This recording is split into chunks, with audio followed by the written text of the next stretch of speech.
വിശപ്പിന്റെ വിശുദ്ധ പാഠങ്ങൾ സമ്മാനിക്കുന്ന ഒരു നോമ്പുകാലം കൂടി ആഗതമായിരിക്കുന്നു. പണക്കാരനും പാവപ്പെട്ടവനും കറുത്തവനും വെളുത്തവനും ഒരുപോലെ അള്ളാഹുവിനു വേണ്ടി വിശപ്പടക്കുന്നു.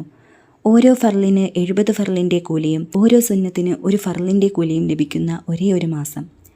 റമദാൻ ആരംഭിക്കുമ്പോൾ സ്വർഗത്തിന്റെ കവാടങ്ങൾ തുറക്കപ്പെടുന്നു, നരകത്തിന്റെ കവാടങ്ങൾ അടയ്ക്കപ്പെടുന്നു. പിശാചുക്കൾ ചങ്ങലയിൽ ബന്ധിക്കപ്പെട്ടിരിക്കുന്നു. ഇനിയും നേർവഴി കണ്ടില്ലെങ്കിൽ അത് ഇരുലോകത്തും നമ്മുടെ പരാജയമാണ്. ഈ പുണ്യമാസത്തിൽ വെറുതെ എന്തെല്ലാമോ പറയുന്നതിന് പകരം നോമ്പിന്റെ സുന്നത്തുകളെ കുറിച്ച് സംസാരിച്ചാലോ? പ്രവാചകൻ കാണിച്ചു തന്ന ഓരോ സുന്നത്തുകളും ഈ യാത്രയിലെ തിളങ്ങുന്ന അടയാളങ്ങളാണ്. അതിൽ ഏറ്റവും പ്രധാനപ്പെട്ട ഒന്നാണ് അത്താഴത്തിന്റെ ബറക്കത്ത്. റമദാന്റെ പുലർവേളകളിൽ നാം കഴിക്കുന്ന അത്താഴം കേവലം ഒരു ഭക്ഷണമല്ല.